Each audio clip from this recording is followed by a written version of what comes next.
Hello friends, तो कैसे हैं आप लोग। आज मैं आपको एक नई मूवी के बारे में बताने वाला हूं जिसका नाम है ला रिफा। मूवी की स्टार्टिंग में हम देखते हैं कि मूवी की मेन कैरेक्टर फ्रांसिका का पति एक कार एक्सीडेंट में मर जाता है और उसकी बॉडी हाईवे हॉस्पिटल में पड़ी हुई होती है और उसकी बॉडी को पहचानने के लिए उसे बुलाया जाता है। फ्रांसिका अपने पति के दोस्त सिजारे के साथ हॉस्पिटल जाती है और रास्ते में अपने पति की कार देखती है। काफी भयानक एक्सीडेंट था। कार को देखकर लगता है कि इसका पति तो ऊपर वाले को प्यारा हो गया हो। फ्रांसिका हॉस्पिटल में उसके पति की बॉडी देखकर घबरा जाती है और सोचती है कि अब उसका और उसकी बच्ची जूलिया का क्या होगा। अपने पति के फ्यूनरल पर ही उसे पता लग जाता है कि उस पर बहुत से लोगों की गंदी नजर है। इसके बाद हम फ्रांसिका को उसके फादर के साथ देखते हैं। उसके फादर बोलते हैं कि तुम मेरे साथ चलो, पर वो मना कर देती है और उसके फादर बोलते हैं कि अगर किसी चीज की जरूरत हो तो तुम्हें कॉल कर लेना, और वहाँ से चले जाते हैं। अगले सीन में हम फ्रांसिका को उसके पति के दोस्त सिजारे, जो एक वकील है, उसके साथ देखते हैं। तो फ्रांसिका को बताता है कि उसके पति की हर एक चीज गिरवी है, घर, गाड़ी, बंगला। उसके पास बस अपने पति की कार और एक बोट है जो कहने को सिर्फ उसकी है। फ्रांसिका वहाँ से निकल जाती है और घर आ जाती है और अपनी मेट को बोलती है कि तुम यहाँ पर काम करना बंद कर दो, और उसकी मेट काम छोड़ने को मना कर देती है और बोलती है कि मैं आपके बुरे समय में आपको छोड़कर कहीं नहीं जाऊंगी। अब फ्रांसिका को अपने बच्चे को पालने के लिए जॉब तो करना था, तो वो अपनी दोस्त क्रिस्टीना के पास जाती है और उससे सेल्स गर्ल की जॉब की बात करती है और वहाँ जॉब करना शुरू कर देती है। एक दिन वहाँ उसकी पुरानी दोस्त आती है, उसे वहाँ जॉब करता देख अफसोस जताती है, बट कुछ करती नहीं। एक दिन शॉप पर एक रिच कस्टमर आता है जिसका नाम गिविडो है। फ्रांसिका उसके पहले से जानती है, वो उसके पति का दोस्त है। यहाँ वो फ्रांसिका की मजबूरी का फायदा उठाने की कोशिश करता है। असल में यह काम फ्रांसिका जैसी लड़की के लिए है ही नहीं। वो दिखने में बल्ला की खूबसूरत है, साला मॉडल भी उसके सामने पानी भरे। मजबूरी में फ्रांसिका को सेल्स गर्ल की जॉब छोड़नी पड़ती है। अगले सीन में हम देखते हैं कि फ्रांसिका अपना सब कुछ बेचने लगती है और तभी वो अपने पति का सारा कर्जा चुका देती है। सारा फर्नीचर, सारे कपड़े नीलाम कर देती है। अब वो सोचती है कि अब उसे सिर्फ अपने और अपने बच्चे के फ्यूचर का जुगाड़ करना है। तभी उसकी मेट बोलती है कि आप ज्यादा दिन अकेले नहीं रहोगे, कोई अमीर आदमी आएगा और आपसे शादी कर लेगा। तभी एक बहुत बड़ा नेता सितारे के कॉन्टेक्ट से फ्रांसिका को मिलने आता है। वो उसके पति को पहले से जानता है। फ्रांसिका उससे मिलने इसलिए जाती है क्योंकि वो सोच रही थी कि ये नेता उसे शादी कर लेगा और उसकी सारी मुसीबतें खत्म हो जाएगी। पर वो नेता पहले से ही शादीशुदा होता है और वो फ्रांसिका को बोलता है कि जब भी मैं यहाँ आऊंगा तुम मेरे साथ ताम मिटाओ और मुझे अपनी सर्विसेज दो। तभी फ्रांसिका समझ जाती है ये नेता उसे अपनी रखेल बनाना चाहता है, पर फ्रांसिका उसे जवाब नहीं देती और वहाँ से चली जाती है। घर पहुँचने पर वो सोचती है कि अब उसे टफ बनना होगा, नहीं तो ये सब उसकी ले लेंगे। अगले दिन फिर सितारे फ्रांसिका की एक मीटिंग फिक्स कराता है। ये एक बिजनेसमैन है जो फ्रांसिका को एक नकली हार गिफ्ट करता है और बोलता है कि जल्दी तुम्हारे पास असली भी होगा। तभी फ्रांसिका समझ जाती है कि ये एक बहुत बड़ा वो मीटिंग बीच में ही छोड़ के वहाँ से चली जाती है और उस नकली हार को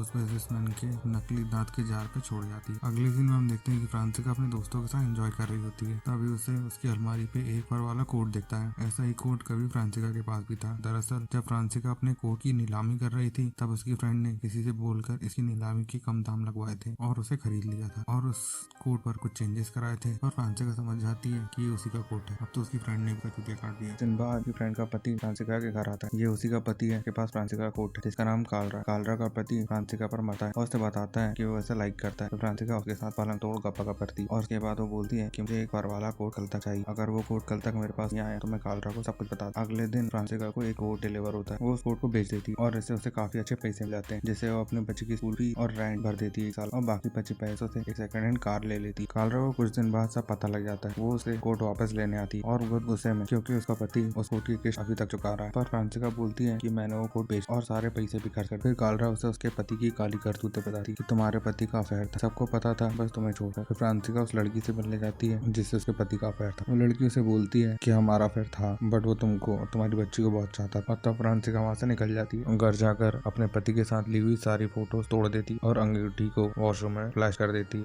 अब फ्रांसिका के दिमाग में पलंग तोड़ू पिछवाड़ा फोड़ू आइडिया आ जाता है। फ्रांसिका जानती है कि वो एक हाई प्रोफाइल लड़की है और उसके ऊपर बहुत से लोगों की गंदी नजर है। इसमें उसके पति के दोस्त और बहुत सारे नेता शामिल हैं जो उसके साथ गप करने के लिए कोई भी कीमत दे सकते हैं। लेकिन अगर किसी एक के साथ वो होती है तो वो बाकी और लोगों का पैसा कैसे छीनेगी, वो सब उसके साथ से चला जाएगा। इसी प्रॉब्लम का सोल्यूशन वो एक लॉटरी का प्लान बनाती है जिसमें केवल 20 लोग होंगे। ये फीस 50 लाख रुपए होगी। इतनी बड़ी रकम केवल वही देगा जो फ्रांसिका के साथ हम बिस्तर होना चाहता है या उससे प्यार करता है। इसमें भाग लेने वाले का नाम पूरी तरह से गुप्त रखा जाएगा। जाएगा और जो भी इस लॉटरी का विनर होगा फ्रांसिका उसके साथ 4 साल रहेगी और उसे अपने सारे रंग दिखाएगी। वो उनकी प्रॉपर्टी की तरह रहेगी। फ्रांसिका इसके बारे में सितारे से बात करती है और बोलती है इस लॉटरी के लिए रूल्स बनाए ताकि किसी को भी ये न लगे कि उसके साथ धोखा हुआ है और लॉटरी में से जो भी पैसा आएगा उससे मैं अच्छा खासा कमीशन तुम्हें दूंगी। तो फ्रांसिका उससे सारे बड़ी बड़ी पार्टी में जाने लगते हैं और लोगों से मिलते हैं जो उसकी एंट्री फीस भर सके, जो फ्रांसिका के साथ गप करना चाहता है। उन्हें जल्दी ही 20 लोग मिल जाते हैं जो फ्रांसिका के साथ 4 साल तक गप करने की तैयारी में है। जल्दी ये बात पूरे शहर में फैल जाती है। तभी उसकी माँ आती है और उसे ये सब करने को मना करती है, पर फ्रांसिका बोलती है कि जब मेरे पति पे कर्जा था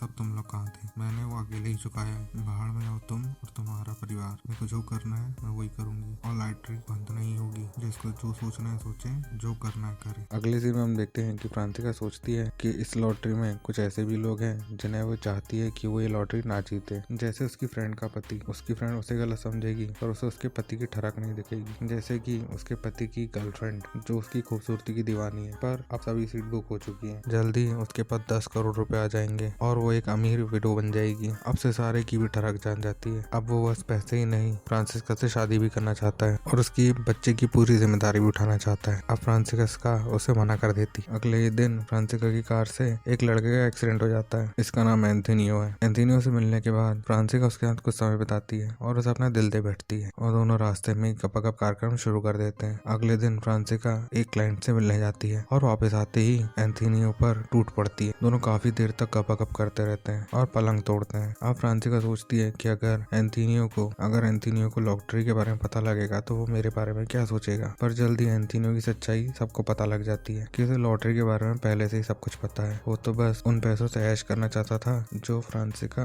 लॉटरी में पाती और ये सब प्यार व्यार नाटक था और अब एंथोनियो के इरादों में पानी फिर जाता है।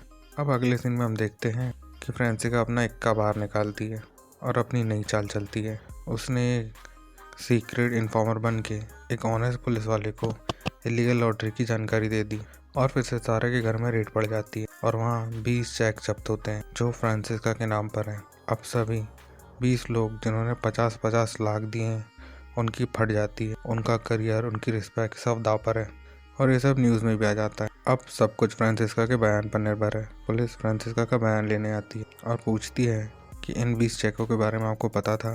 फ्रांसिस्का बोलती है कि हाँ, सब मेरे पति के दोस्त, सभी मेरी और मेरी बेटी की हेल्प करना चाहते हैं, पर वह डायरेक्ट मुझे नहीं देना चाहते। तो उन्होंने एक लॉटरी सिस्टम बनाया और वकील से बात करी। इससे सभी की इमेज बच जाती है। दरअसल फ्रांसिस्का ने इन सभी का गन्ना ही काट दिया और इनके हाथ में पकड़ा दिया। फिर पुलिस पूरे 20 चेक फ्रांसिस्का के अकाउंट में कैश करवा देती है और 20 लोग अपना पकड़ के बैठ जाते हैं और फ्रांसिस्का अपनी बेटी के साथ इटली चली जाती है और मूवी यहीं पे ख़त्म हो जाती है। तो भाइयों, अगर आपको वीडियो पसंद आई हो तो लाइक, कमेंट और सब्सक्राइब करें। Thank you.